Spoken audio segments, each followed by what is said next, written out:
दोस्तों, कश्मीर की खूबसूरती की तो दुनिया दीवानी है ही। लेकिन क्या आपको पता है कि कश्मीर जितना ही एक खूबसूरत शहर पाकिस्तान में भी है। जैसे भारत के लोग कश्मीर को जन्नत कहते हैं, ठीक उसी तरह पाकिस्तान के इस छोटे से शहर एबोटाबाद के लिए भी यही कहा जाता है। एक जमाने में अंग्रेज ऑफिसर भी इस शहर के प्लेजेंट वेदर और नेचुरल ब्यूटी के दीवाने थे। दरअसल साल 1853 में इस शहर को British army officer major James Abbott ने बसाया था। उन्होंने यहां मिलिट्री कैंटोनमेंट भी बनाई। तभी गर्मियों में एबोटाबाद का मौसम बेहद खुशनुमा रहता था और अंग्रेज ऑफिसर्स को यहां की नेचुरल ब्यूटी के बीच टाइम स्पेंड करना काफी अच्छा लगता था। इसी वजह से अपने वेकेशन पीरियड में वो यहीं आकर रहते थे। फिर ये जगह ब्रिटिश ऑफिसर्स को इतनी ज्यादा पसंद आई कि उन्होंने एबोटाबाद को मिलिट्री एक्टिविटीज का सेंटर पॉइंट बना दिया। जेम्स एबर्ट को यह शहर इतना पसंद था कि वो इसे छोड़कर ही नहीं जाना चाहते थे और जब वो ब्रिटेन लौट रहे थे तो उन्होंने एबोटाबाद टाइटल के साथ एक पोम भी लिखी थी। इस पोम में उन्होंने यहां की नेचुरल ब्यूटी को काफी अप्रिशिएट किया और यहां की खूबसूरत यादों का भी जिक्र किया। उन्होंने ये भी लिखा कि इस शहर को छोड़ते हुए वो बेहद दुखी थे। दोस्तों, साल 1947 में भारत पाकिस्तान पार्टीशन के बाद पाकिस्तान की आर्मी ने एबोटाबाद को मिलिट्री एक्टिविटीज वाली सेंटर सिटीज की तरह इंपॉर्टेंस दी। जो एबोटाबाद कभी पाकिस्तान का फेमस टूरिस्ट पॉइंट हुआ करता था। खूबसूरत पहाड़ों और झीलों की वजह से लोग वहां वेकेशन के लिए आते थे। लेकिन अब इस शहर की खूबसूरती पर वो दाग लग गया है जिसे शायद कभी भी मिटाया नहीं जा सकता। वैसे तो तालिबान के टेरर इंपैक्ट की वजह से भी यहां टूरिज्म कम हुआ, लेकिन 2 मई 2011 की तारीख इस शहर की हिस्ट्री में एक ऐसा चैप्टर जोड़ गई जिसके बारे में किसी ने भी कभी नहीं सोचा था। अब यहां की नेचुरल ब्यूटी के बारे में तो कोई नहीं बात करता और जिक्र होता है तो सिर्फ और सिर्फ एक नाम का और एक ही तारीख का। दरअसल इस शहर में हुए एक एनकाउंटर के बाद इस खूबसूरत शहर की तकदीर और तस्वीर दोनों ही बदल गई। जब 2 मई 2011 को अमेरिका ने अपने उस मिशन को यहां अंजाम दिया जिसके लिए वो कई सालों से रात दिन लगा हुआ था और इस मिशन पर अमेरिका ने अरबों रुपए खर्च कर दिए थे, तो दोस्तों अमेरिका और एबोटाबाद का एक साथ जिक्र करने पर आप समझ ही गए होंगे कि अब हम किस मिशन के बारे में बात कर रहे हैं। जी हां, पहाड़ों की खूबसूरती के लिए जाना जाने वाला ये शहर अब पूरी दुनिया में world's most dangerous terrorist Osama bin Laden को मारने के लिए पहचाना जाता है। 11 सितंबर 2001 की वो तारीख जिसे शायद अमेरिका जिंदगी भर नहीं भूल सकता। उस दिन अमेरिका की सुबह आम दिनों जैसी ही थी। लोग अपने घर से ऑफिस के लिए निकल रहे थे। सड़कों पर चहल पहल थी। अमेरिका के पूर्व प्रेसिडेंट बराक ओबामा के लिए भी उस दिन की शुरुआत आम दिनों की तरह ही थी। उन्हें क्या पता था कि 11 सितंबर 2001 को शुरू हुई नफरत और आतंक की कहानी का अंत उन्हीं के हाथों लिखा जाएगा। जैसा कि the finish killing Osama bin Laden किताब में यह जिक्र किया गया है कि उस दिन सुबह 8 बजे अमेरिका के पूर्व प्रेसिडेंट बराक ओबामा लेक शोर पर ड्राइव कर रहे थे। वो एक ब्राइट डे था।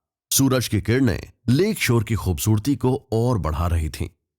बराक ओबामा रेडियो पर म्यूजिक को एंजॉय कर रहे थे कि तभी एक न्यूज बुलेटिन ने उनके इस एंजॉयमेंट को थोड़ा इंटरप्ट किया। न्यूज ये थी कि न्यूयॉर्क सिटी के वर्ल्ड ट्रेड सेंटर से एक प्लेन टकरा गया है। लेकिन तब उन्होंने इस बारे में बहुत ज्यादा नहीं सोचा। उन्हें लगा शायद किसी पायलट की गलती की वजह से ये एक्सीडेंट हुआ है। दोस्तों, इस बात को लेकर हैरान होने की जरूरत नहीं है। दरअसल उस समय बराक ओबामा एक नॉर्मल अमेरिकन सिविलियन थे। वो साउथ साइड के नॉर्दर्न डिस्ट्रिक्ट 13 को रिप्रेजेंट करते थे। इसके अलावा वो एक लॉ फर्म के लिए काम कर रहे थे। साथ ही शिकागो यूनिवर्सिटी में सीनियर लेक्चरर भी थे। लेकिन बराक ओबामा ने जिस घटना को बेहद मामूली समझा वो सबसे बड़ा टेररिस्ट अटैक था। और उस वक्त वो ये बात नहीं जानते थे कि अटैक की इस कहानी के एंड और जस्टिस की न्यूज वो पूरी दुनिया को अमेरिका के प्रेसिडेंट के रूप में देंगे।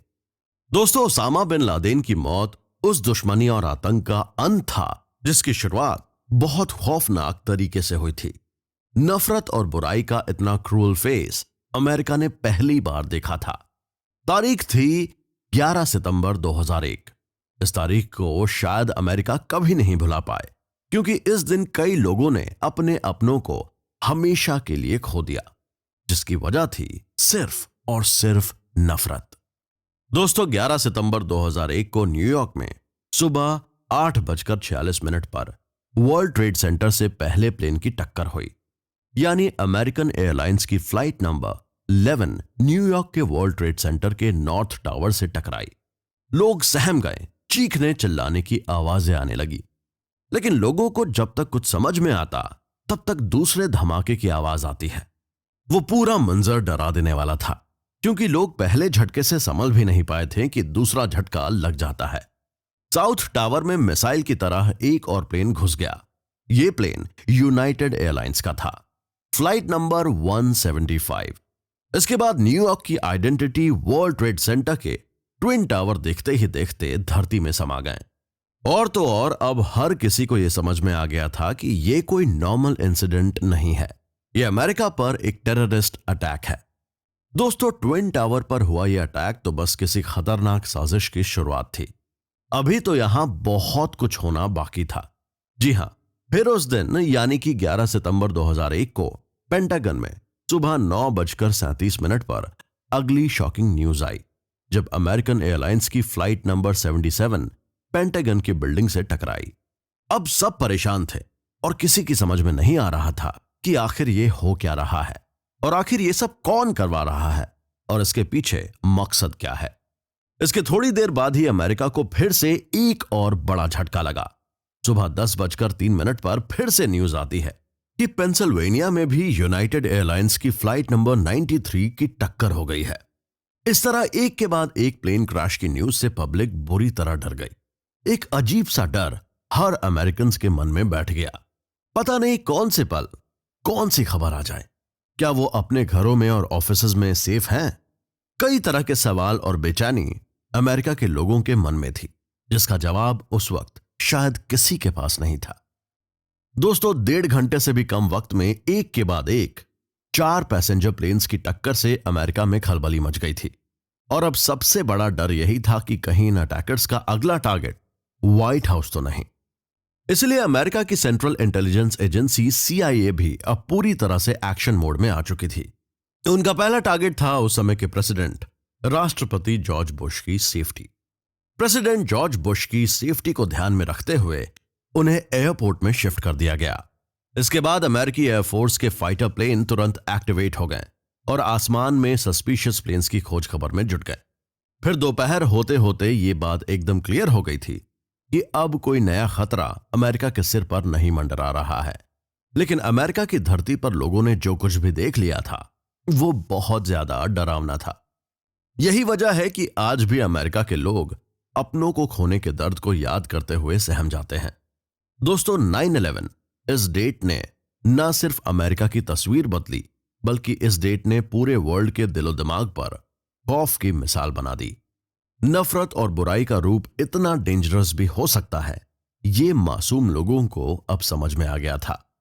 ओसामा बिन लादेन की टेररिस्ट ऑर्गेनाइजेशन अलकायदा से अमेरिका को खतरा पहले से ही था, और अमेरिकी इंटेलिजेंस एजेंसीज को अब यह मालूम था कि टेररिस्ट प्लेन हाईजैक कर सकते हैं और पैसेंजर प्लेन्स में कोई भी बड़ा धमाका वो करवा सकते हैं।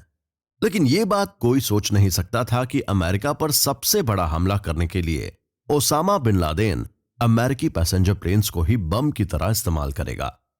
दरअसल ये टेरिबल अटैक 5 साल की डीप प्लानिंग का रिजल्ट था।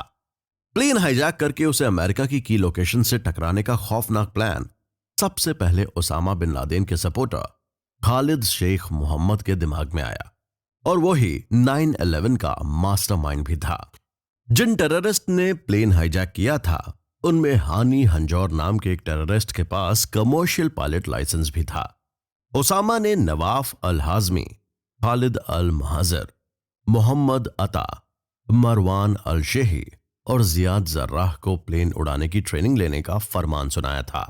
और जब ओसामा को यकीन हो गया कि उनके लोग अब काम चलाऊ तौर पर प्लेन उड़ा सकते हैं, तब ओसामा ने बाकी लोगों को भी प्लेन उड़ाने की ट्रेनिंग देना शुरू कर दिया।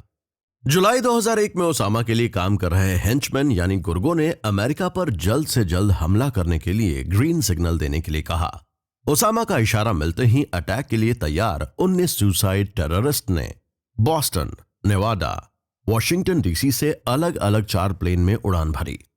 5, 5, 5 और 4 की टीम में बटे इन टेररिस्ट ने सबसे पहले प्लेन को हाईजैक किया। फिर बारी बारी से प्लेन्स को मिसाइल बनाकर आतंकी हमला करना शुरू कर दिया। इन अटैक्स ने अमेरिका की थिंकिंग पूरी तरह बदल दी। अब सुपर पावर अमेरिका पहली बार डर के साए में जी रहा था, क्योंकि 9/11 टेररिस्ट अटैक में 2,977 लोग मारे गए और हजारों लोग इंजर्ड हुए थे। लेकिन अमेरिका डरकर पीछे नहीं हटा। वो तो काउंटर अटैक के साथ अपने दुश्मन को करारा जवाब देने की फिराक में था। यानी कि अमेरिका को अब किसी भी कीमत पर ओसामा चाहिए था, फिर चाहे वो जिंदा मिले या मुर्दा। अमेरिका ने तो आतंक के खिलाफ आर पार की जंग का ऐलान भी कर दिया था, और शायद यही वजह है कि पिछले 10 साल में अमेरिका में कोई भी टेररिस्ट अटैक नहीं हुआ। ओसामा बिन लादेन की मौत के बाद अमेरिका के लोगों में फिर से कॉन्फिडेंस आया। लेकिन अमेरिका पे हुए उन खतरनाक हमलों से मन में एक सवाल बार बार उठता है कि क्यों एक सिविल इंजीनियर टेररिज्म की राह पर चल पड़ा था, और आखिर में अमेरिका से उसकी क्या दुश्मनी थी जो उसने इतना बड़ा कदम उठाया। हर इंसान अपनी जिंदगी में अच्छे रास्तों पर आगे बढ़ने की सोचता है, और उसके अंदर तमाम खूबियां होने के बाद भी कहना मुश्किल होता है कि इंसान जीवन भर उसी रास्ते पर उसी तरह से चलता रहेगा या फिर नहीं। यानी कि जीवन में कब कौन सी चीज बदलाव लेकर आ जाए, ये कहना मुश्किल है। ऐसा ही कुछ ओसामा के साथ भी हुआ। दोस्तों, ओसामा बिन लादेन अपने कॉलेज के दिनों में एक ग्रेट सिविल इंजीनियर बनने का सपना देखा करता था।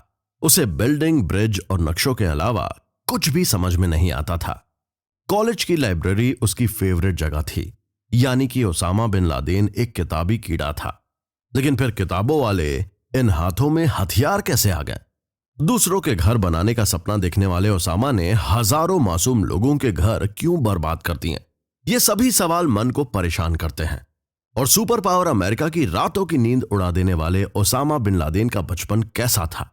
इस सवाल का आपके मन में उठना भी बिल्कुल सही है, क्योंकि कोई भी इंसान जन्म से बुरा नहीं होता। उसके पास का एनवायरमेंट, फैमिली बैकग्राउंड और वो किससे इन्फ्लुएंस होता है, ये सभी बातें डिसाइड करती हैं कि वो फ्यूचर में कैसा इंसान बनेगा। ओसामा बिन लादेन का जन्म 10 मार्च 1957 में सऊदी अरब के जद्दा की एक रिच फैमिली में हुआ था। उसके पिता मोहम्मद अवाद बिन लादेन एक बहुत सक्सेसफुल बिजनेसमैन थे, और उसकी मां हमीदा अल अतस उर्फ आलिया खानेम एक पुअर फैमिली से बिलोंग करती थी। ओसामा के ग्रैंडफादर यमन में स्पाइसेस यानी मसालों का बिजनेस करते थे। फिर साल 1894 में ओसामा के ग्रैंडफादर ओसामा के फादर मोहम्मद अवाद बिन लादेन को लेकर यमन से सऊदी अरब आ गए। यहां सऊदी अरब के शेखों को उनके मसाले बहुत पसंद आए, और उन्होंने लादेन की फैमिली को रियाद में परमानेंटली रहने का इनविटेशन दे दिया। इसके बाद लादेन फैमिली सऊदी अरब में ही रहने लगी। भले ही यमन और सऊदी अरब दोनों इस्लामिक कंट्री हों, लेकिन उनके कल्चर में बहुत डिफरेंसेस हैं। इसीलिए लादेन की फैमिली ने डिसाइड किया कि वो हमेशा साथ रहेंगे और यमन कल्चर को बनाए रखेंगे। हालांकि ओसामा के पिता की डेथ के बाद उनका परिवार भी अलग अलग रहने लगा था। ओसामा अपने 52 भाई बहनों में 17वें नंबर का था और अपनी मां का फर्स्ट चाइल्ड था। जिस समय ओसामा का जन्म हुआ, उसके पिता की एज 69 साल की थी। ओसामा के सबसे बड़े भाई की एज 52 साल की थी, और उसकी फैमिली में टोटल 277 मेंबर थे।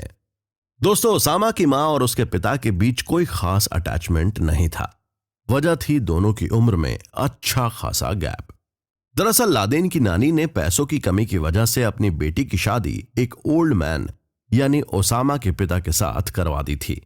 लेकिन पुअर फैमिली बैकग्राउंड होने की वजह से उसकी मां को फैमिली में कोई रिस्पेक्ट नहीं मिलती थी, और ओसामा के पैदा होने के बाद भी उनकी सिचुएशन में कोई चेंज नहीं आया, तो उन्होंने अपने रिलीजन को अपनी लाइफ डेडिकेट कर दी।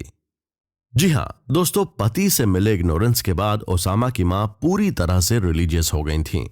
उधर अपनी मां की तरह ही ओसामा बिन लादेन को भी ना तो फैमिली से प्यार मिल रहा था और ना ही रिस्पेक्ट।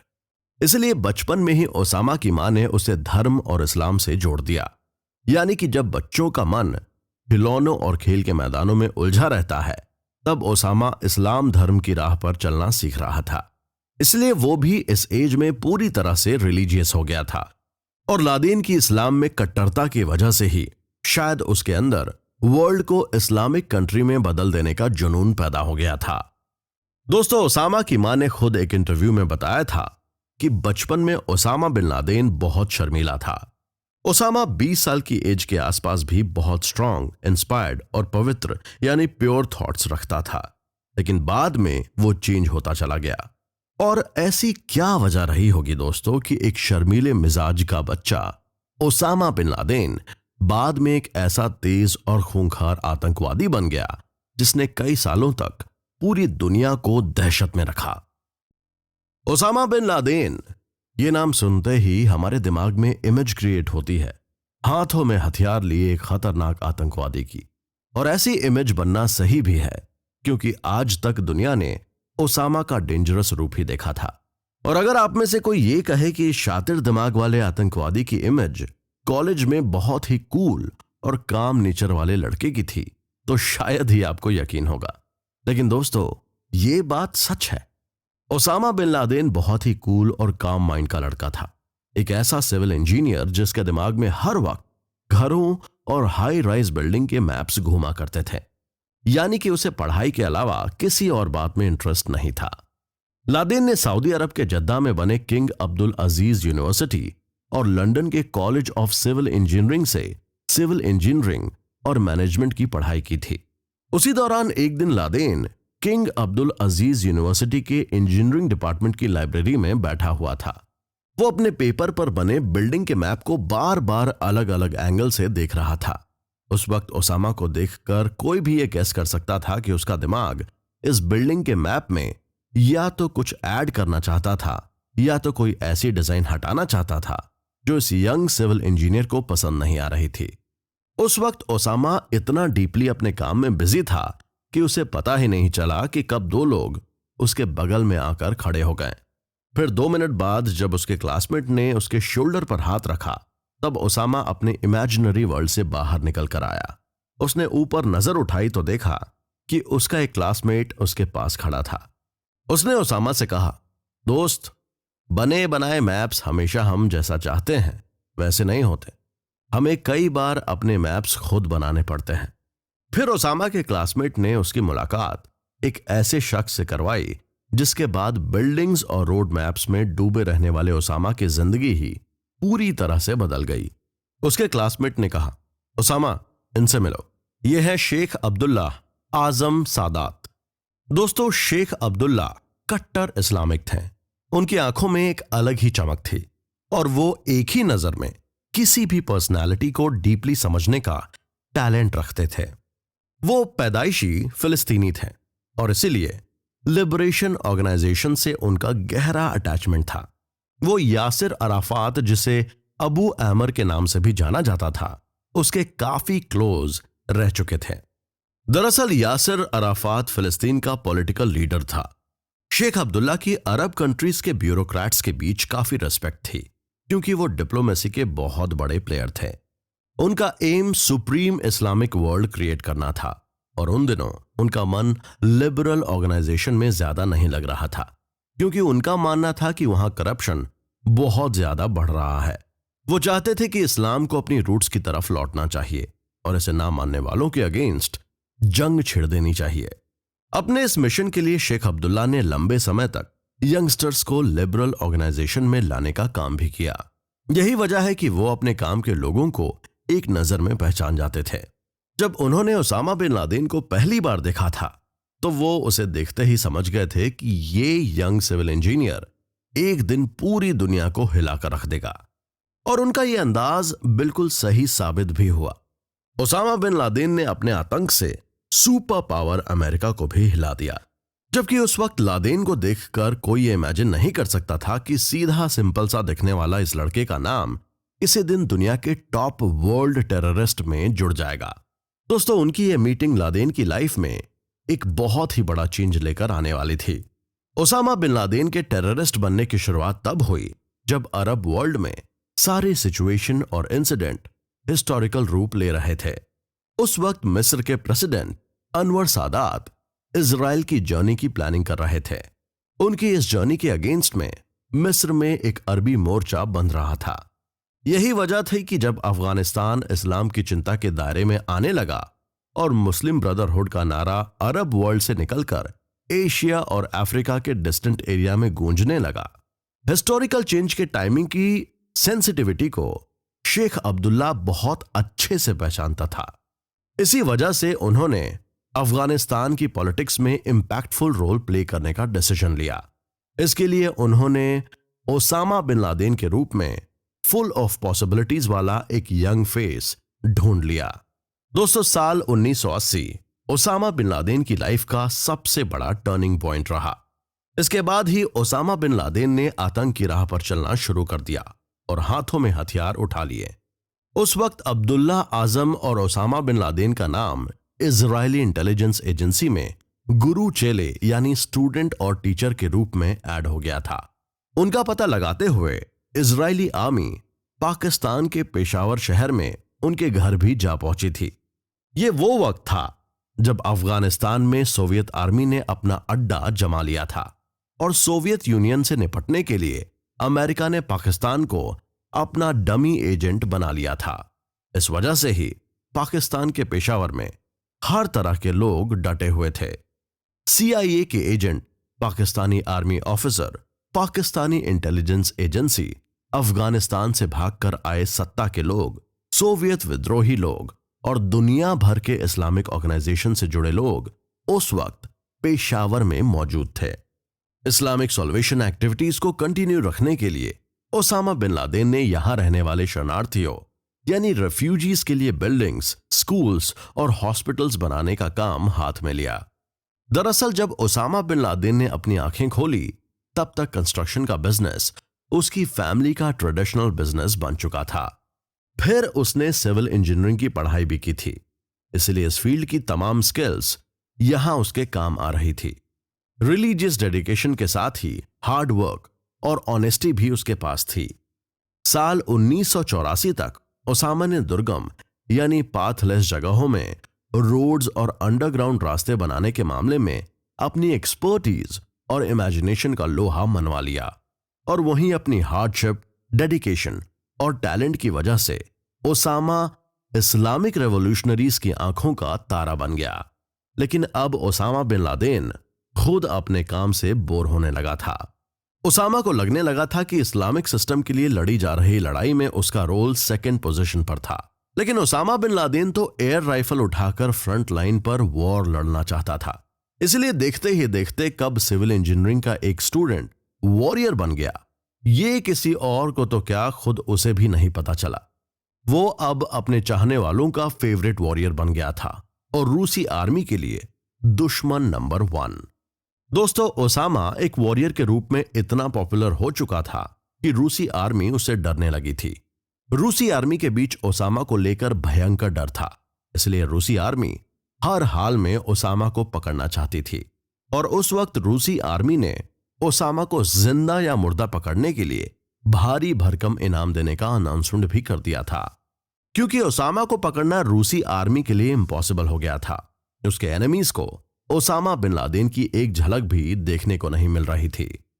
फिर जनेवा में हुए एक एग्रीमेंट के साथ साल 1979 में रूस आर्मी फिर से अटैक मोड में आ गई।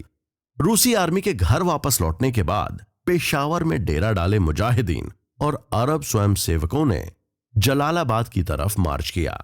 इनका एम पाकिस्तान की हिस्टोरिकल सिटी अफगानिस्तान को अपने कंट्रोल में लेना था ताकि डॉक्टर नजीबुल्लाह की गवर्नमेंट को खत्म किया जा सके। दोस्तों, यहीं से इतिहास ने एक बार फिर अपने रास्ते बदलने शुरू किए। जलालाबाद का सिक्योरिटी सिस्टम बहुत ही मजबूत था।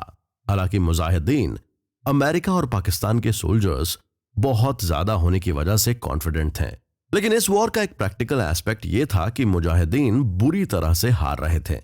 यानी कि जब भी वो लड़ने के लिए आगे बढ़ते वो बुरी तरह से हार जाते।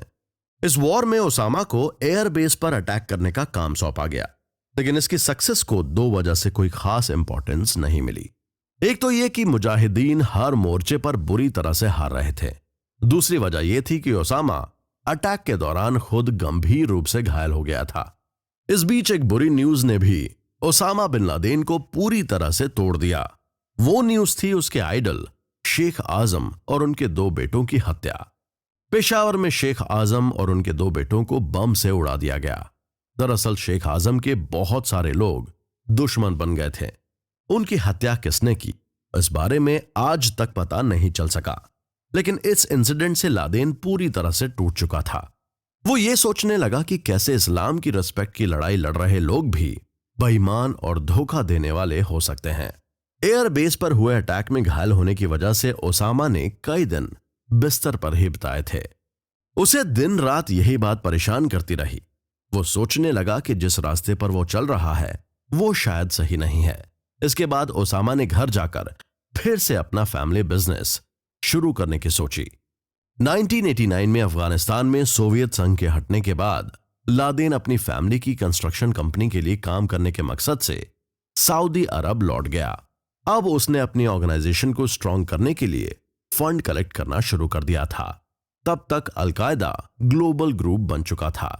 अलकायदा हेड ऑफिस अफगानिस्तान रहा, जबकि उसके मेंबर ज्यादातर कंट्रीज में मौजूद थे। तो दोस्तों, बिन लादेन ग्रुप के वर्कर डैनियल ओमान के अकॉर्डिंग लादेन अपने भाइयों और सऊदी अरब किंगडम की ओर से भी बाहर कर दिया जा चुका था। पर फिर ऐसा क्या हुआ जिसकी वजह से लादेन ने आतंक की राह चुनी और अपने हाथों में हथियार थाम लिए। इंसान के हर एक्शन के पीछे कोई ना कोई वजह जरूर होती है, और ऐसा ही था ओसामा बिन लादेन के साथ। अपने गुरु शेख आजम का इस दुनिया से चले जाना ओसामा बर्दाश्त नहीं कर पाया था। इसके बाद उसने अपनी राहें भी बदल ली। एक वॉरियर फिर से फैमिली मैन बन गया। वो अपने बिजनेस पर फोकस करने लगा और परिवार के साथ एक आइडल मैन की तरह वक्त बिताने लगा। यानी कि ओसामा बिन लादेन के आइडल शेख आजम के इस दुनिया से चले जाने के बाद ऐसा माना जाने लगा कि ओसामा फिर से नेकी की राह पर चलने लगा और उसने आतंक से सारे रिश्ते तोड़ दिए। लेकिन वो कहते हैं ना कि इंसान का असली चेहरा और फितरत कभी नहीं बदलती। ओसामा के साथ भी कुछ ऐसा ही हुआ। लोगों को लग रहा था कि ओसामा एक आइडल फैमिली मैन बन गया है, लेकिन ऐसा बिल्कुल भी नहीं था। ओसामा के साथ उसकी दुश्मनी न सिर्फ इस्लाम को लेकर थी, बल्कि अमेरिका ने ओसामा बिन लादेन की पर्सनल लाइफ भी खराब कर दी थी। दोस्तों, हिस्ट्री चैनल की डॉक्यूमेंट्री रोड टू 9/11 के अकॉर्डिंग ओसामा ने पर्सनल रीजन से भी अमेरिका पर अटैक किया था। इस डॉक्यूमेंट्री को 3 पार्ट में दिखाया गया है, जिनमें यह दिखाया गया है कि कैसे करीब 1 दशक पहले से एक के बाद एक ऐसे इंसिडेंट्स होते गए और फिर ओसामा ने एक बड़े अटैक को प्लान कर दिया। डॉक्यूमेंट्री के अकॉर्डिंग 90 के दशक में ओसामा अपनी फैमिली के साथ सूडान में आराम की जिंदगी जी रहा था। ओसामा ने अपनी पूरी लाइफ में 4 शादियां की थी। उसके टोटल 24 बच्चे थे।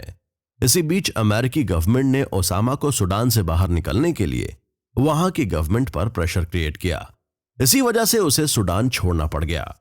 अब लादेन के पास रहने के लिए बहुत ही लिमिटेड ऑप्शन थे। वो सूडान से अपनी फैमिली को लेकर अफगानिस्तान पहुंचा, लेकिन उस वक्त अफगानिस्तान की कंडीशन बहुत ज्यादा खराब थी। अफगानिस्तान करीब 10 सालों से सोवियत यूनियन से वॉर का सामना कर रहा था और इसके चलते वहां इलेक्ट्रिसिटी जैसे बेसिक नेसेसिटीज भी अवेलेबल नहीं थी। ऐसे एनवायरनमेंट के बीच ओसामा की सेकंड वाइफ खादिजा शरीफ ने ओसामा के साथ रहने से मना कर दिया। खादिजा एक यूनिवर्सिटी लेक्चरर थी। खादिजा को अफगानिस्तान में रहना पसंद नहीं आया और वो डिवोर्स देकर अपने बेटे के साथ सऊदी अरब चली गईं। खादिजा से ओसामा का बहुत लगाव था और वो उसका जाना सहन नहीं कर पाया। वो अपनी फैमिली के टूटने की वजह से बहुत परेशान था और इसके लिए वो अमेरिका को रिस्पॉन्सिबल मानता था। ऐसे ही 9/11 हमलों पर लिखी लॉरेंस राइट की बुक लूमिंग टावर में भी इस बात का जिक्र है कि खादिजा के डिवोर्स देने के बाद ही लादेन को बहुत बड़ा शॉक मिला। ओसामा को लगने लगा कि अमेरिका की वजह से उसकी लाइफ पूरी तरह से तबाह हो चुकी है, क्योंकि अमेरिका के प्रेशर की वजह से ही उसे सूडान छोड़ना पड़ा था। दोस्तों, लादेन अफगानिस्तान में रहने के दौरान मकतब अल खिदमत के नाम से एक ऑर्गेनाइजेशन रन कर रहा था। इस ओपन वेलफेयर ऑर्गेनाइजेशन का मोटिव पूरे वर्ल्ड में इस्लाम के लिए फाइट कर रहे लोगों को फाइनेंशियल हेल्प प्रोवाइड करवाना था।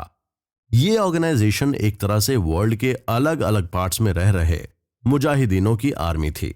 इसमें सबसे बड़ा मुजाहिदीन वो थे जो अफगान वॉर के दौरान ओसामा के साथ रहे थे। जिस समय लादेन ने शाह फहद की मदद की थी, उस समय ओसामा के ऑर्गेनाइजेशन के 8 से 10 हजार आर्म्ड मुजाहिदीन वर्ल्ड में अलग अलग जगहों पर लड़ रहे थे।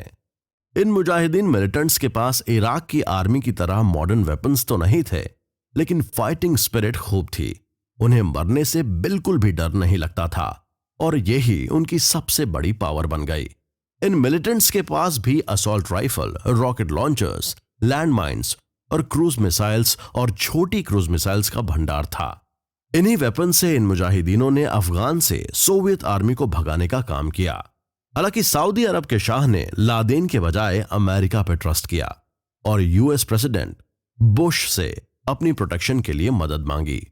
फिर कुछ ही समय में अमेरिका और कई यूरोप कंट्रीज के सोल्जर्स सऊदी अरब आ पहुंचे।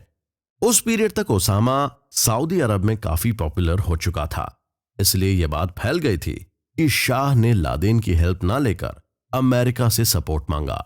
गल्फ कंट्रीज के कई न्यूज़पेपर्स ने भी इस न्यूज को खूब हाईलाइट किया। धीरे धीरे सऊदी अरब और दूसरी कंट्रीज में इसे लेकर दो ग्रुप्स बन गए।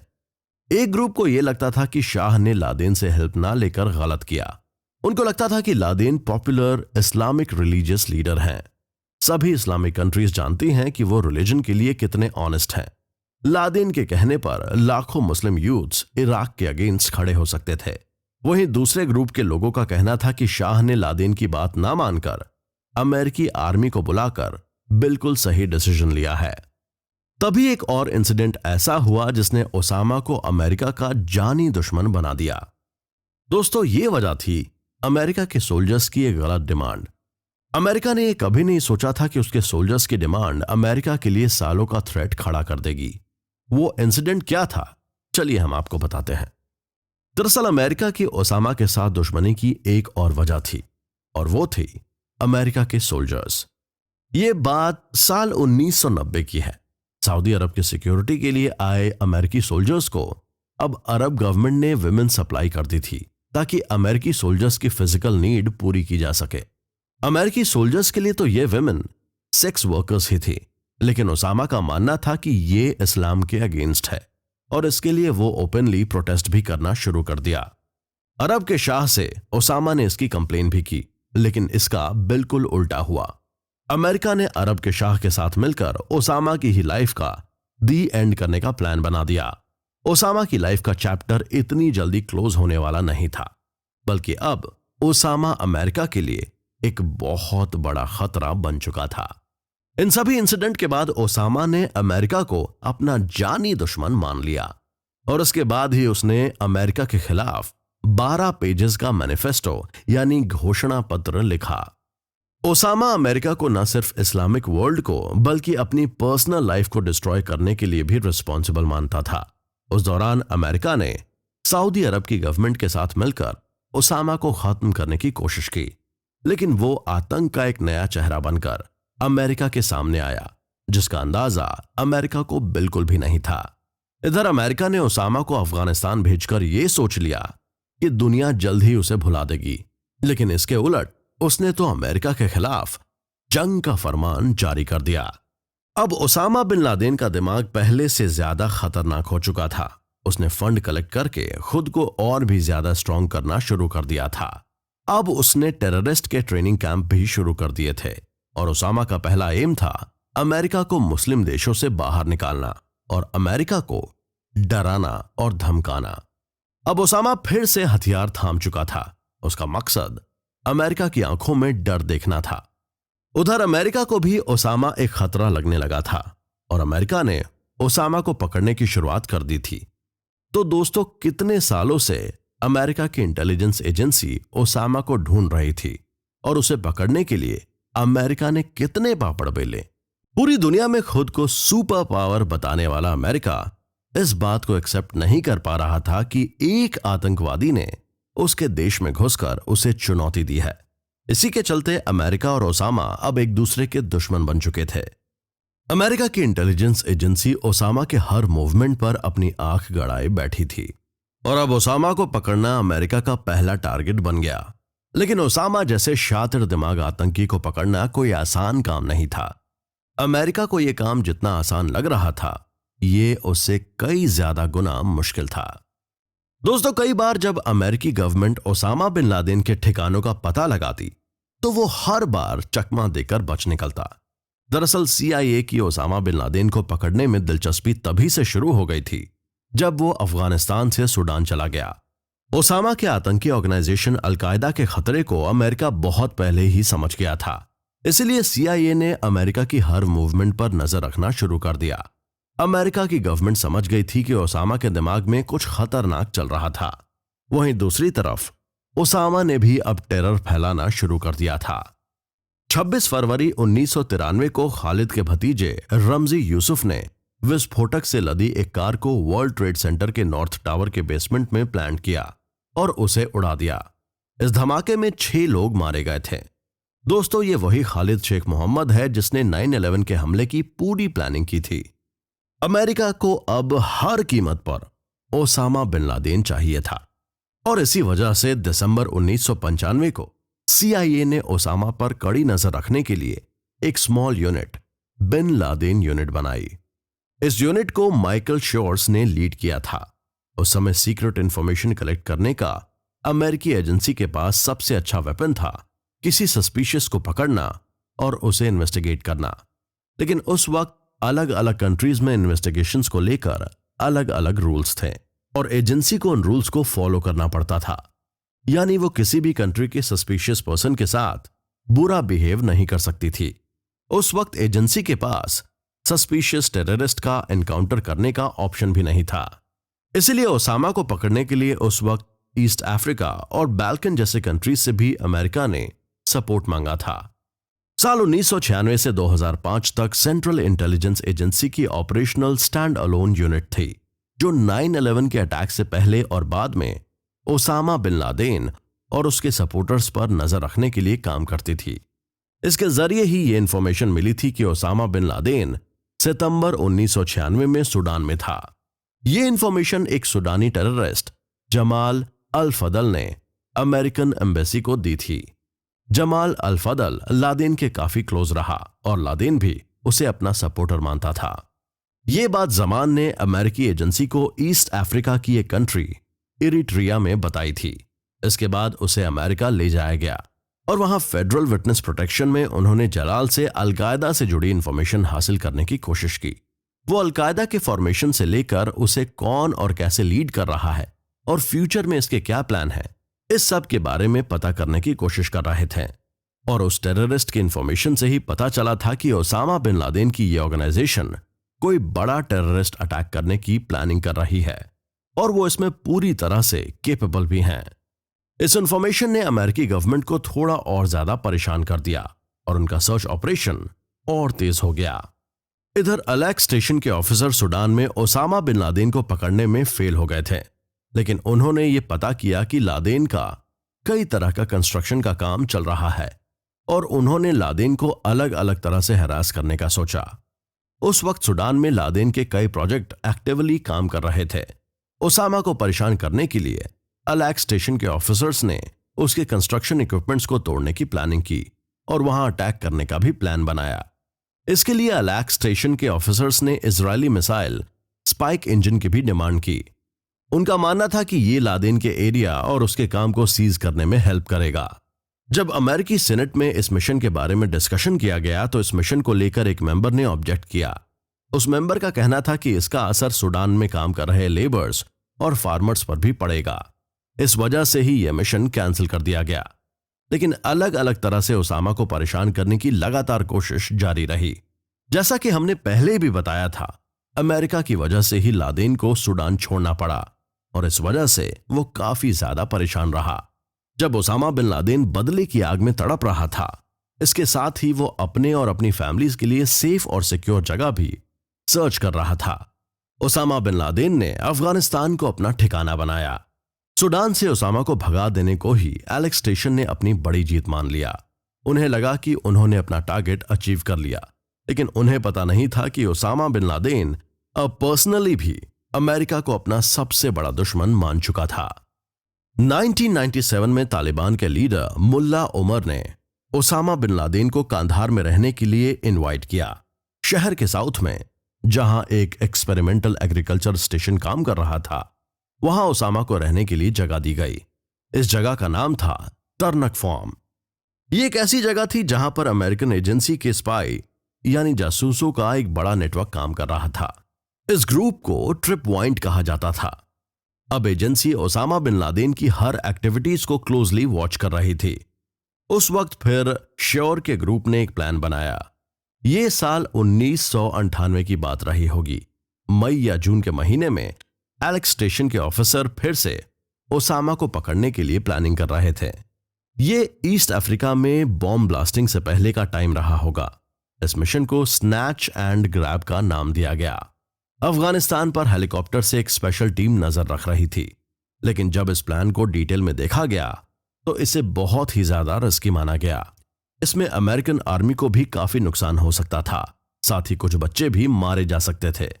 लेकिन लादेन वहां अपने बहुत बड़े परिवार और बच्चों के साथ रहता था। फिर साल 1998 में ओसामा ने अमेरिका के खिलाफ आर पार की लड़ाई का ऐलान कर दिया। 7 अगस्त 1998 को भी हमेशा याद किया जाएगा, क्योंकि इसी दिन अफ्रीकी कंट्रीज तंजानिया और केन्या में अमेरिकी एम्बेसीज पर एक साथ टेरर अटैक हुआ। इस हमले में विस्फोटकों से लदे ट्रकों का इस्तेमाल किया गया। केन्या में 212 लोग और तंजानिया में 11 लोग इन आतंकी हमलों में मारे गए थे, क्योंकि ओसामा बिन लादेन अब पूरी तरह से अटैकिंग मोड में आ चुका था और ऐसा माना जाने लगा था कि अमेरिका के हजारों लोगों की जान अब खतरे में है। इसके बाद ओसामा बिन लादेन को पकड़ने की कोशिश और तेज कर दी गई। अमेरिका ओसामा बिन लादेन पर खतरनाक हमला करने के लिए तैयार था। प्रेसिडेंट क्लिंटन ने इसके लिए 2 क्रूज मिसाइल का इस्तेमाल करने की परमिशन भी दे दी थी। जैसा कि हमने आपको पिछले एपिसोड में बताया कि अफगानिस्तान में ओसामा के घर पर अमेरिका ने अटैक किया था और इस हमले में 30 लोग मारे गए थे, लेकिन ओसामा बिन लादेन बच गया था। ओसामा को पकड़ने और मार गिराने का अमेरिका का हर प्लान फेल हो रहा था। वहीं ओसामा की अमेरिका को लेकर नफरत दिन ब दिन बढ़ती जा रही थी। साल 1998 में क्रिसमस की एक रात पहले उस वक्त एलेक्स स्टेशन के ऑफिसर रहे गैरी शोरेन ने फिर से ओसामा बिन लादेन को मारने का एक प्लान बनाया। इस बारे में उन्हें पता चला कि लादेन कांधार में ही गवर्नर प्लेस के एक हिस्से हाजी हजब हाउस में रह रहा है। एक स्पाई ने इस खबर को कंफर्म कर दिया था। ओसामा को खत्म करने के लिए एलेक्स स्टेशन को यह मौका बिल्कुल सही लगा। व्हाइट हाउस में इस प्लान को लेकर डिस्कशन भी किया गया। ऑफिसर्स ने सजेशन दिया कि शिप्स का इस्तेमाल करके अरेबियन सागर के रास्ते से मिसाइल लॉन्च की जा सकती है। इसमें लगभग 300 लोगों के जान जाने का खतरा था और साथ ही पास की मस्जिद भी टूट जाती। व्हाइट हाउस के ऑफिसर्स का मानना था कि अगर ओसामा बिन लादेन को मारने के लिए किसी मस्जिद को गिराया गया तो हो सकता है कि 1.4 अरब मुसलमान अमेरिका के अगेंस्ट हो जाएं और अमेरिका पर ही अटैक कर दें। उस वक्त गैरी से यह भी कहा गया कि उनका ह्यूमैनिटी और मुस्लिम कम्युनिटी की रिस्पेक्ट को लेकर नजरिया सही नहीं है, इसलिए इस प्लान को भी रिजेक्ट कर दिया गया। इस बात से एलेक्स स्टेशन के ऑफिसर्स काफी निराश हुए, क्योंकि ये एक बहुत अच्छा मौका था। उस वक्त गैरी शोरोन ने कहा कि इस बार ओसामा बिन लादेन को नहीं मारना हमारी सबसे बड़ी गलती साबित होगी और हमें इसकी बहुत बड़ी कीमत चुकानी पड़ेगी। हालांकि इसके बाद गैरी को एलेक्स स्टेशन के हेड पोस्ट से रिलीव कर दिया गया, लेकिन गैरी की बात सच साबित हुई और अमेरिका को इसकी कीमत 9/11 के अटैक के रूप में चुकानी पड़ी। 9/11 के बाद अमेरिका की सोच भी थोड़ी चेंज हुई। उसने ओसामा बिन लादेन को अपना सबसे बड़ा दुश्मन बताते हुए उसे हर हाल में खत्म करने का एम बना लिया। तो 9/11 के बाद अमेरिका ने ओसामा को पकड़ने के लिए कौन कौन से तरीके अपनाए। 9/11 के अटैक ने न सिर्फ अमेरिका को हिला दिया था, बल्कि एक ऐसी खबर थी जो पूरी दुनिया का कोई भी देश एक्सपेक्ट नहीं कर रहा था। सबको लग रहा था कि अगर अमेरिका पर इतना बड़ा अटैक इतनी आसानी से हो सकता है तो फिर खुद उनकी सिक्योरिटी की क्या गारंटी। इसलिए अब उन आतंकवादियों को पकड़ना अमेरिका के लिए मान सम्मान का सवाल बन गया था। 9/11 अटैक में मारे गए लोगों की चीखें अमेरिका की सरकार के कानों में गूंज रही थी। अपने लोगों को खोने का दर्द अमेरिका सह चुका था और वो अपने दुश्मन को हर हाल में खत्म करना चाहता था। वो हर चीख, हर आंसू का बदला लेना चाहता था। ऐसे में ओसामा बिन लादेन को ना पकड़ पाना जॉर्ज बुश गवर्नमेंट की बहुत बड़ी नाकामी मानी जा रही थी। अमेरिका ने ओसामा बिन लादेन को पकड़ने के मिशन को तेजी से शुरू किया और इसे वॉर अगेंस्ट टेरर का नाम दिया। हमले के बाद से ही अमेरिका टेररिस्ट्स के पीछे लग गया, लेकिन लादेन के मूवमेंट का पता लगाना मुश्किल हो गया था। हमले के 3 महीने बाद अमेरिका को ओसामा के अफगानिस्तान में होने की न्यूज मिली, लेकिन वो वहां से भी बच निकला, क्योंकि जिस तरह अमेरिका ओसामा पर नजर बनाए हुए था, ठीक उसी तरह ओसामा की भी अमेरिका की हर चाल पर नजर थी। दोस्तों, ये बात उसी साल 14 नवंबर की थी। CIA के फॉर्मर ऑफिसर ग्रे बर्नस्टन को इंटेलिजेंस रिपोर्ट मिली कि लादेन अब अफगानिस्तान के जलालाबाद में है। इसके बाद 8 लोगों की CIA टीम जलालाबाद के लिए रवाना की गई। एक लोकल गाइड ने इन लोगों को तालिबान के अगेंस्ट काम करने वाले अफगान कमांडर हजरत अली से मिलवाया।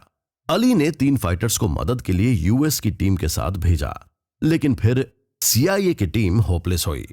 उन्हें न्यूज मिली कि ओसामा जलालाबाद में नहीं है। मोरक्को के रहने वाले लादेन के बॉडीगार्ड अब्दुल्ला ने बताया था कि 17 नवंबर को लादेन, उसके टॉप डिप्टी और इजिप्शियन सर्जन ने जलालाबाद छोड़ दिया और अब लादेन का नया ठिकाना जलालाबाद से 30 मील दूर साउथ में तोरा बोरा पहाड़ों की गुफाएं थीं। इसके बाद अमेरिका ने अल-कायदा को निशाना बनाते हुए इस एरिया में कई अटैक्स करवाए, लेकिन उनमें से भी कोई अटैक कामयाब नहीं हो पाया। उस समय CIA बहुत प्रेशर में काम कर रहा था, क्योंकि पूरे वर्ल्ड में सुपर पावर अमेरिका ने वॉर अगेंस्ट टेरर छेड़ दी थी। CIA को अल-कायदा के आतंकियों का ट्रीटमेंट करने वाले एक यमनी डॉक्टर ने बताया था कि सिचुएशन बहुत खराब हो गई थी। अल-कायदा के बहुत सारे लोग इंजर्ड हो गए थे और हालात ये थी कि इंजर्ड लोगों के ट्रीटमेंट के लिए उनके पास मेडिसिन भी खत्म हो चुकी थी। उस डॉक्टर ने ही बिन लादेन को एडवाइस दी थी कि अगर वो लोग तोरा बोरा नहीं छोड़ते हैं तो कोई जिंदा नहीं बचेगा, क्योंकि अमेरिका हर दिन इस एरिया में बमबारी कर रहा है। वहीं ग्राउंड पर CIA ऑफिसर्स की गाइडेंस में अफगान फोर्स अल-कायदा टेररिस्ट पर अटैक करना शुरू कर चुकी थी, लेकिन इन अटैक्स के बीच लादेन भाग निकला। अब लादेन अफगानिस्तान छोड़कर पाकिस्तान में एंट्री ले चुका था। लादेन का सड़क के रास्ते पाकिस्तान जाना अपनी मौत को खुद इनविटेशन देने जैसा था, और इसलिए उसने चालाकी से काम लिया और सड़क की जगह पहाड़ियों के किनारे से वो पाकिस्तान पहुंच गया।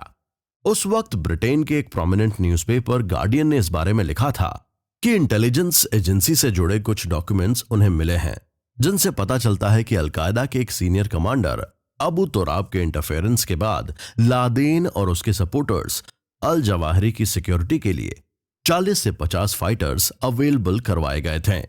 लादेन ने खुद तोरा बोरा के अपने एक्सपीरियंस को साल 2003 में अल जजीरा टीवी पर ऑडियो टेप के जरिए शेयर किया था। दोस्तों, उसके बाद अमेरिकन इंटेलिजेंस एजेंसीज ने कई महीनों तक ओसामा बिन लादेन के बारे में पता लगाने की कोशिश की, लेकिन एजेंसीज का फुल पावर के साथ काम करने के बाद भी उन्हें यह समझ में नहीं आ रहा था कि ओसामा बिन लादेन आखिर कहां गायब हो गया। कई बार एजेंसी को टिप मिलती, लेकिन वहां ओसामा तक पहुंचते पहुंचते वो रह जाते। उस वक्त तो ऐसा ही लगता था कि मानो ओसामा बिन लादेन अमेरिकी एजेंसीज के ऑफिसर्स से भी एक कदम आगे की सोचता था। उस वक्त अमेरिका के प्रेसिडेंट रहे जॉर्ज बुश को भी यह बात बहुत ज्यादा परेशान किए जा रही थी। वो भी लगातार यही सोचते रहते थे कि आखिर अब ओसामा बिन लादेन की अगली प्लानिंग क्या होगी। उन्हें रात दिन अमेरिका पर किसी नए खतरे का डर मंडराता दिखता था, इसलिए वो किसी भी तरह से ओसामा को पकड़ना चाहते थे।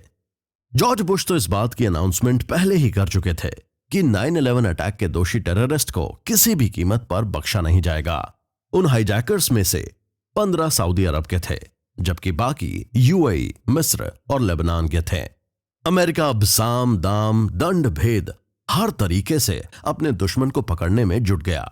और तो और जॉर्ज बुश ने al Qaeda chief Osama bin Laden को पकड़ने के लिए $2.5 करोड़ का भी बड़ा इनाम रखा था। हालांकि ओसामा बिन लादेन अपनी ऑर्गेनाइजेशन को पिछले कुछ सालों में बहुत ज्यादा स्ट्रॉन्ग कर चुका था। इधर अमेरिका के दिमाग में सिर्फ यही रिवेंज चल रहा था। वो ये साबित करना चाहता था कि सुपर पावर अमेरिका से जो टकराने की कोशिश करेगा वो मिट्टी में मिल जाएगा।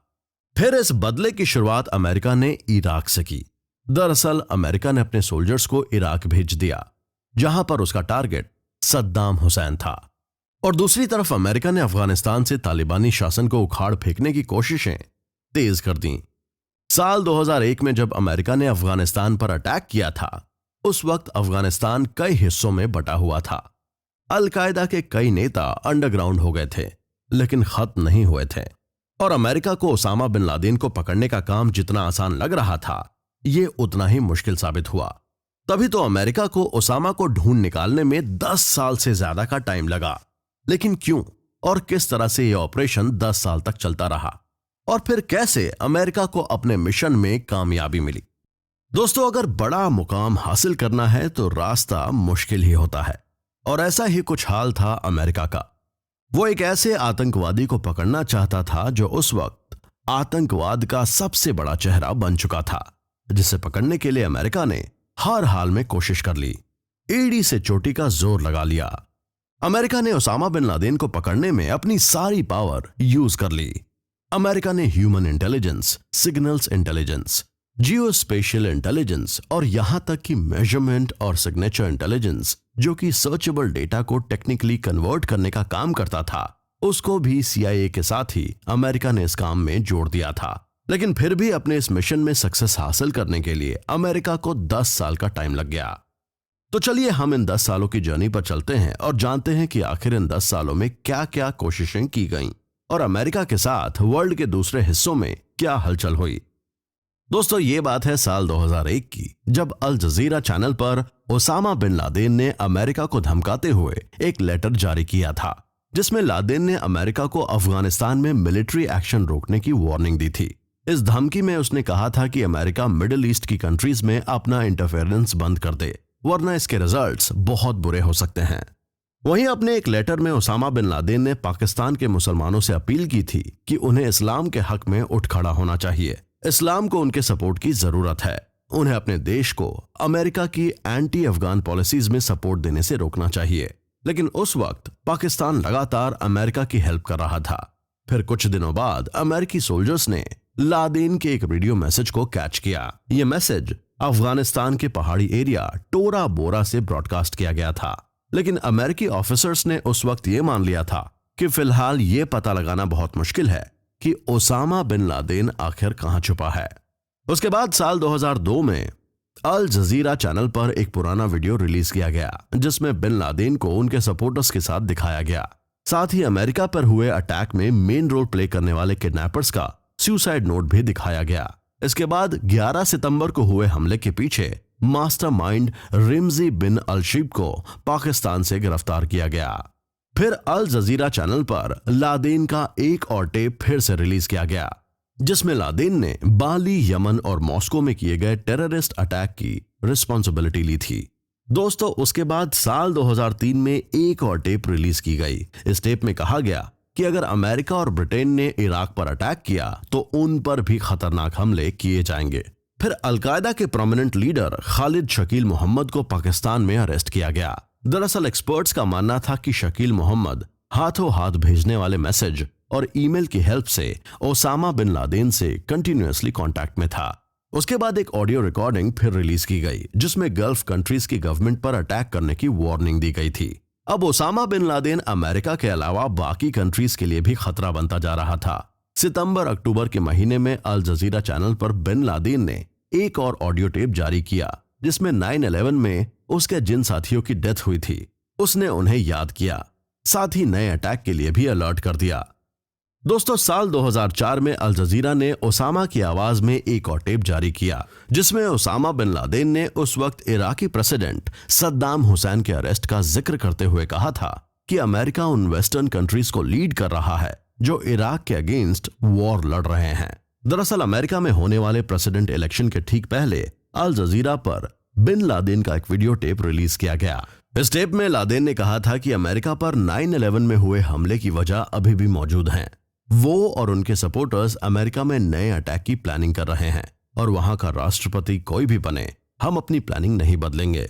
इसी के साथ लादेन ने एक बार फिर 9/11 के हमले की रिस्पॉन्सिबिलिटी फिर से दोबारा एक्सेप्ट की थी। इसी साल एक और टेप जारी हुआ जिसमें कहा गया कि इराक की पब्लिक को अपकमिंग इलेक्शंस का बायकॉट करना चाहिए। ऐसा कहा जाता है कि इस टेप में जारी आवाज जॉर्डन में पैदा हुए अबू मुसाब अल जरकावी की थी, जो अफगानिस्तान में टेररिस्ट कैंप चलाता था। दोस्तों, साल 2005 तक ओसामा बिन लादेन का नेटवर्क और कई देशों में फैल गया और अब वो अपने पावर को और भी ज्यादा बढ़ाने की कोशिश में लग गया।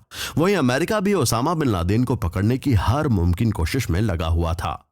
पाकिस्तान के उस समय प्रेसिडेंट रहे परवेज मुशर्रफ ने कहा था कि मई से जुलाई 2004 के बीच उसकी सेना के पास ओसामा बिन लादेन को पकड़ने की अच्छी अपॉर्चुनिटी थी।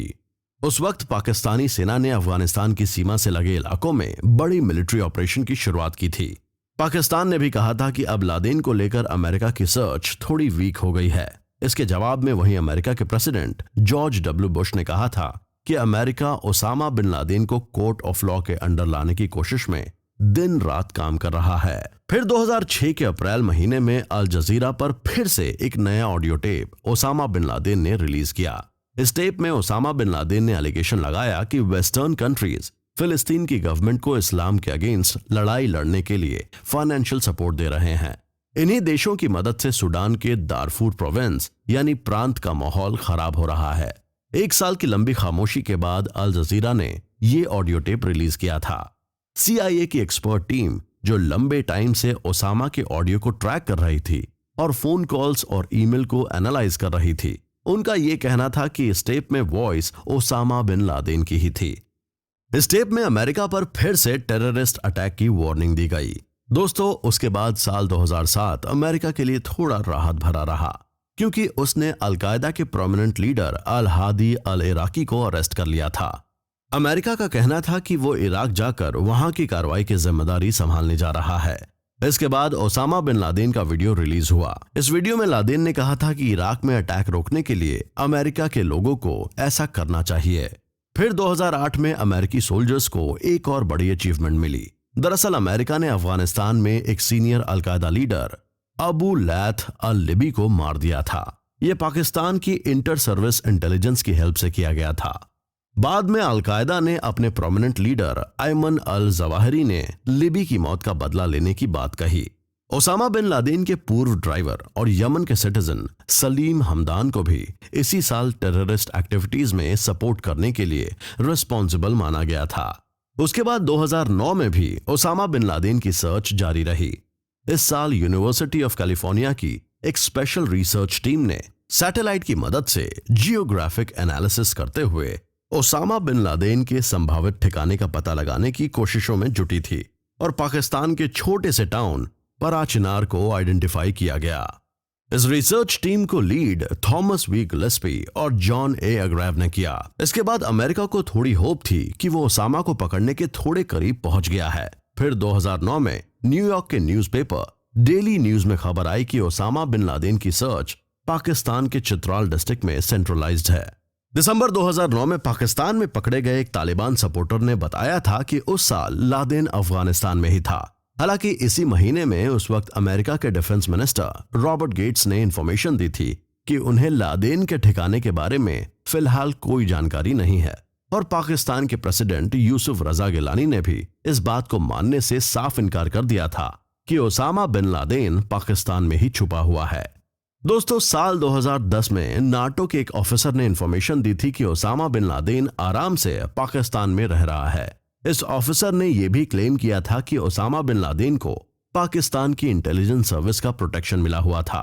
पाकिस्तान ने इस क्लेम पर जवाब दिया था कि यह पाकिस्तान पर प्रेशर क्रिएट करने की कोशिश है, लेकिन आखिर में वही बात सच साबित हुई।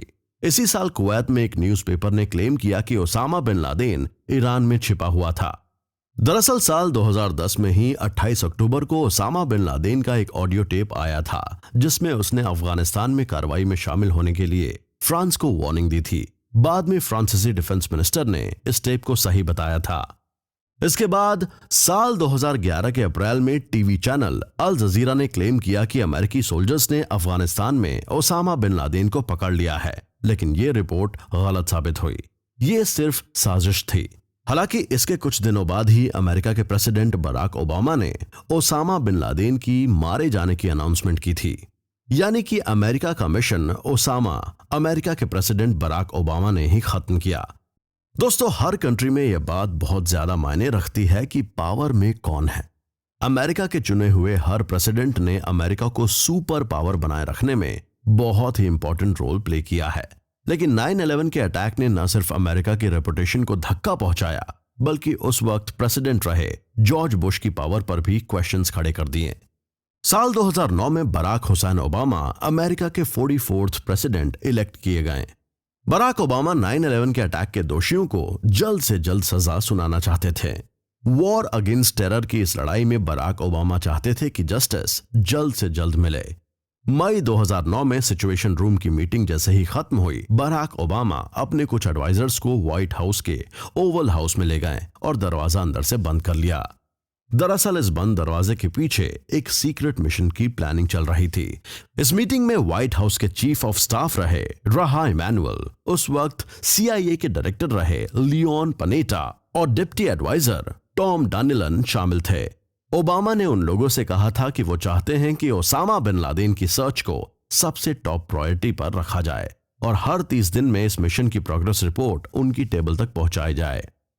दोस्तों, बराक ओबामा ने अपनी ऑटोबायोग्राफी अ प्रॉमिस्ड लैंड के बारे में लिखा है कि 9/11 की 9th एनिवर्सरी से एक दिन पहले CIA के डायरेक्टर लियोन पनेटा और बराक ओबामा के प्रेसिडेंशियल पीरियड में सेंट्रल इंटेलिजेंस एजेंसी के डिप्टी डायरेक्टर माइक मॉरल ने उनसे मिलने के लिए टाइम मांगा था और कहा था, mister president, Osama bin Laden के बारे में हमें अभी बहुत सारे क्लूज मिले हैं।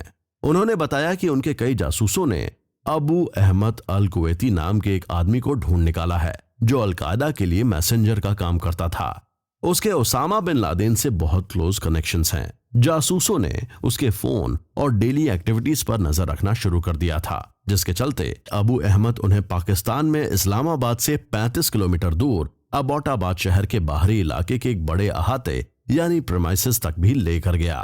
उस प्रेमाइसिस का साइज और सिक्योरिटी को देखकर यह अंदाजा लगाया जा सकता था कि वहां अलकायदा से जुड़ा कोई शख्स रह रहा होगा और यह शख्स कोई आम शख्स नहीं बल्कि बहुत खास और बड़े पद पर होगा। इस घर में 3 फ्लोर थे। ऊपर के फ्लोर पर एक बैल्कनी भी थी, लेकिन इस बैल्कनी को एक दीवार से कवर किया गया था। अब भला बैल्कनी के सामने दीवार खड़ी कौन करता है? यह क्वेश्चन अमेरिकन इंटेलिजेंस के मन में उठा। इसके अलावा भी कई सारी बातें इस तरफ इशारा कर रही थी कि यहां अलकायदा से जुड़ा कोई बड़ा व्यक्ति रहता है। जैसे उस घर में ना तो कोई इंटरनेट कनेक्शन था और ना ही कोई लैंडलाइन फोन। दरअसल इस घर में ओसामा बिन लादेन अपनी 3 पत्नियों, 8 बच्चों और 4 पोतों के साथ रहता था। इंटेलिजेंस टीम ने घर के बाहर सूख रहे कपड़ों से गेस कर लिया कि इस घर में ओसामा बिन लादेन ही रहता है। फिर अमेरिकन इंटेलिजेंस की एक टीम इस घर के ऊपर कंटिन्यूअसली नजर रखे हुए थी। कभी कभी एक शख्स घर से बाहर निकलकर प्रेमाइसिस के अंदर ही तेज तेज कदमों से चला करता है। CIA की टीम ने उसे द पेसर का नाम दिया। इस घर के बाहर कचरा उठाने वाले लोग आते थे, लेकिन घर के लोग अपना कूड़ा कूड़े वाले को ना देकर प्रेमाइसिस में ही जला दिया करते थे। इस तरह ऐसी ही और कई चीजें नोटिस करने के बाद CIA के जासूसों का मानना था कि the pacer Osama bin Laden ही हो सकता है। दोस्तों, उस वक्त पाकिस्तान की गवर्नमेंट भी ओसामा बिन लादेन को ढूंढने में अमेरिका का सपोर्ट कर रही थी, लेकिन ऐसा माना जा रहा था कि पाकिस्तान की आर्मी और इंटेलिजेंस में कुछ लोग शायद तालिबान और अलकायदा के साथ सिंपैथी रखते थे और अबोटाबाद का यह घर पाकिस्तानी मिलिट्री एकेडमी से इतना पास होने की वजह से इस बात की पॉसिबिलिटी और भी ज्यादा बढ़ गई थी। इसीलिए प्रेसिडेंट ओबामा का सोचना था कि अगर इस बारे में पाकिस्तान को किसी भी तरह की कोई इंफॉर्मेशन दी गई तो हो सकता है कि लादेन तक इसकी इंफॉर्मेशन पहुंच जाए और ओबामा इस बार कोई मिस्टेक नहीं करना चाहते थे। दोस्तों, इस पर बात करते हुए बराक ओबामा ने अपनी ऑटोबायोग्राफी में लिखा है कि हमारे पास 2 ऑप्शंस थे। पहला ऑप्शन यह था कि प्रेमाइसिस को एयर स्ट्राइक के जरिए पूरी तरह से खत्म कर दिया जाए। इसका पहला बेनिफिट तो यह था कि पाकिस्तान की धरती पर किसी अमेरिकी के मारे जाने का रिस्क बिल्कुल नहीं था। पब्लिकली अमेरिकन गवर्नमेंट यह कह सकती थी कि इस अटैक में अमेरिका का कोई रोल नहीं था, लेकिन इसका नुकसान यह था कि अगर अमेरिका को उस प्रेमाइसिस को बर्बाद करने में कोई सक्सेस मिल भी जाती तो ये कंफर्म करना बहुत मुश्किल था कि उसके अंदर लादेन मौजूद था या नहीं। और अगर अलकायदा ने यह मानने से मना कर दिया कि लादेन मारा नहीं गया, तो इस बात को प्रूव कैसे किया जाए? दूसरा, एक रिस्क तो यह भी था कि इस प्लान में प्रेमाइसेस के आसपास के लोग भी मारे जा सकते थे। इसीलिए प्रेसिडेंट ओबामा ने ज्वाइंट चीफ ऑफ स्टाफ के वाइस चेयरमैन हॉस कार्टराइट से साफ साफ कह दिया कि मैं इस मिशन की परमिशन नहीं दे सकता, क्योंकि वहां 30-40 लोगों के मारे जाने की संभावना थी, वो भी इस सिचुएशन में जब यह 100% तय ना हो कि ओसामा उसी बिल्डिंग में रहता था। और 29 मार्च 2011 को बुलाई गई मीटिंग में ओबामा ने मैकरेवन से यह भी पूछा था कि अगर पाकिस्तान ने हमारे फाइटर प्लेन और हेलीकॉप्टर्स को घुसते या निकलते समय इंटरसेप्ट किया तो हम क्या करेंगे? अगर लादेन प्रेमाइसेस में किसी सेफ रूम में छिपा रहा और हमारी टीम को उसे ढूंढने में ज्यादा टाइम लगा तो क्या किया जाएगा? अगर पाकिस्तानी आर्मी ने सोल्जर्स को घेर लिया तो हम क्या करेंगे? तब एडमिरल मैकरेवन ने प्रेसिडेंट ओबामा को यह यकीन दिलाया कि उनकी प्लानिंग के हिसाब से वो पाकिस्तानी आर्मी से उलझने से बचेंगे, और अगर पाकिस्तानियों ने हमें घेर भी लिया तो हमारे सोल्जर्स प्रेमाइसेस को नहीं छोड़ेंगे। इस बीच हमारे डिप्लोमेट्स हमारी टीम को सेफली बाहर निकालने के लिए गवर्नमेंट से बात करेंगे। फिर ओबामा के क्लोज लोगों में से लियोन पेनेटा, जॉन ब्रेनन और माइक मुलिन ने इस प्लान को सपोर्ट किया, लेकिन हिलरी क्लिंटन को चिंता थी कि इससे अमेरिका और पाकिस्तान के रिलेशन खराब हो जाएंगे। डिफेंस मिनिस्टर रॉबर्ट गेट्स ने भी इस प्लान को सपोर्ट नहीं किया था। उनका कहना था कि अप्रैल 1980 में ईरान में 53 अमेरिकी हॉस्टेजेस को इसी तरह छुड़वाने की कोशिश फेल हो गई थी। उस वक्त के वाइस प्रेसिडेंट जो बाइडेन भी इस अटैक के अगेंस्ट थे।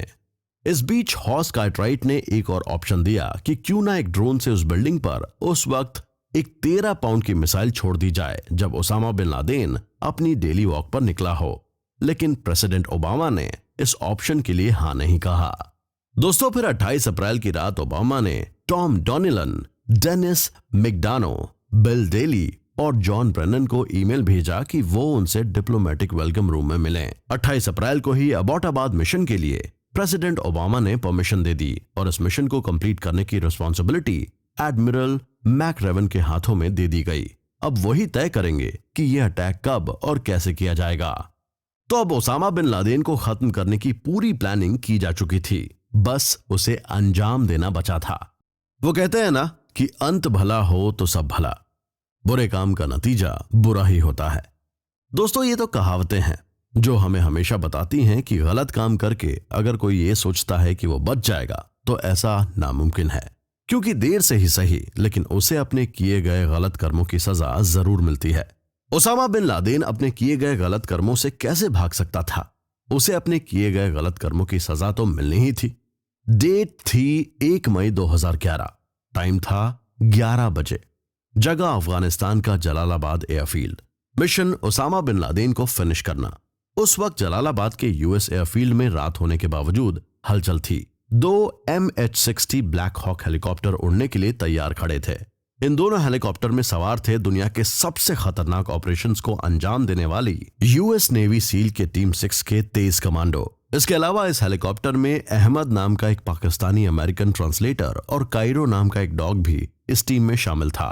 दरअसल इस मिशन में खोजी डॉग को इसलिए शामिल किया गया कि यदि अगर ओसामा बिन लादेन किसी तरह से बचकर भागने की कोशिश करे तो उसका पीछा किया जा सके।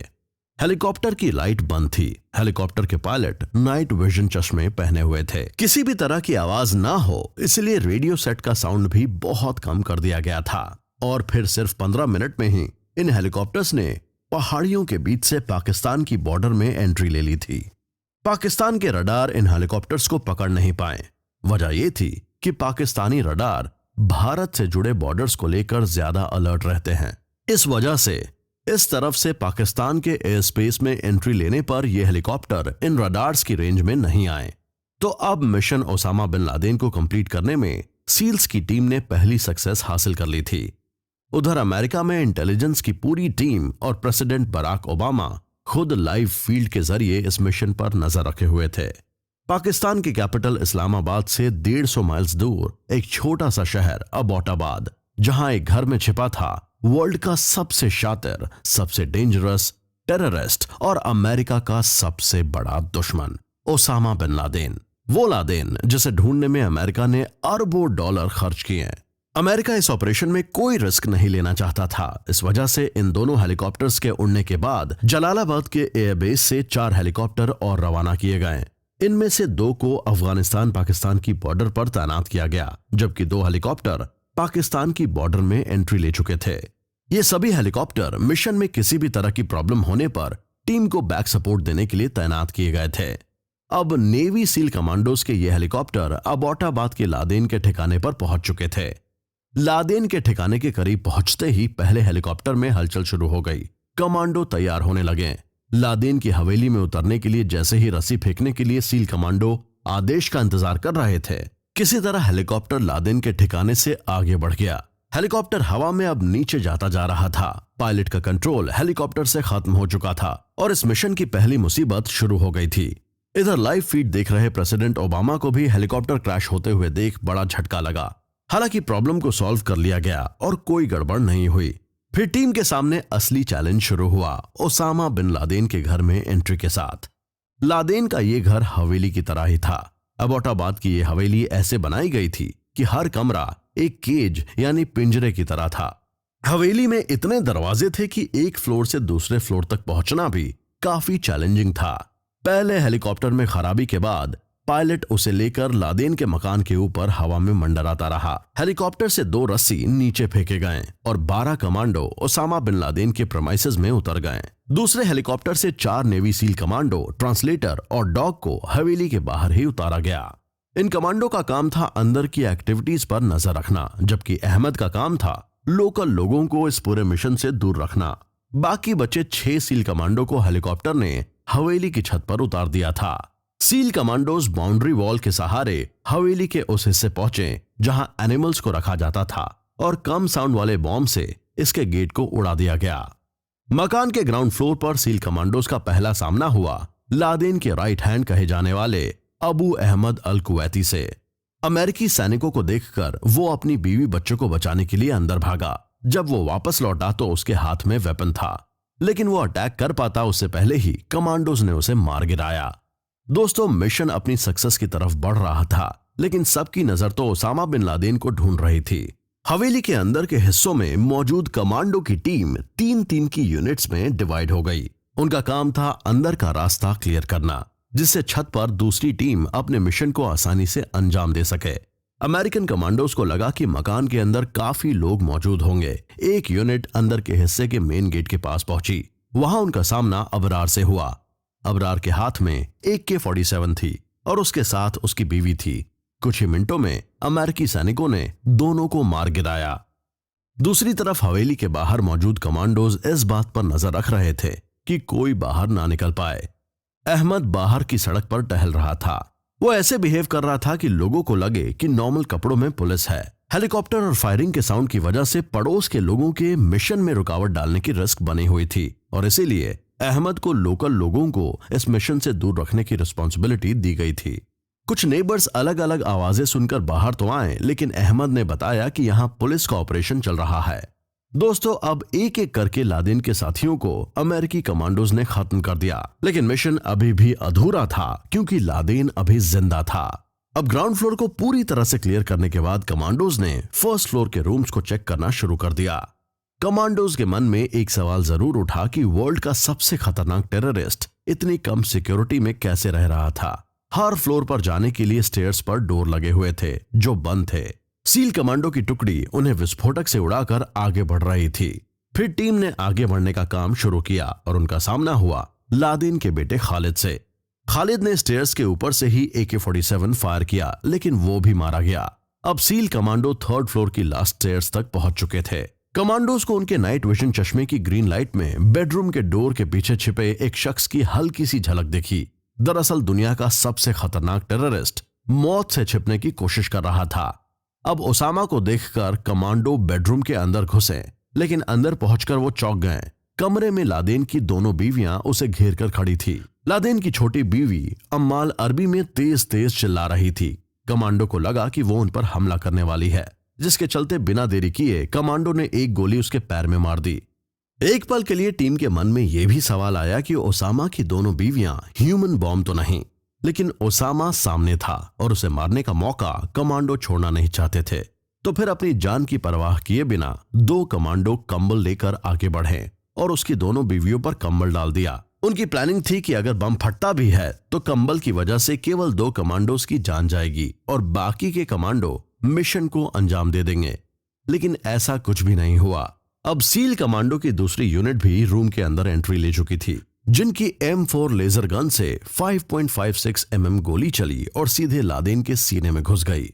पहली गोली से लादेन पीछे की तरफ गिर गया तो अगली गोली उसके सिर में आंख के ठीक बगल में मारी गई, जिसके बाद लादेन ने वहीं दम तोड़ दिया और वॉर अगेंस्ट टेरर का मिशन कंप्लीट हो गया।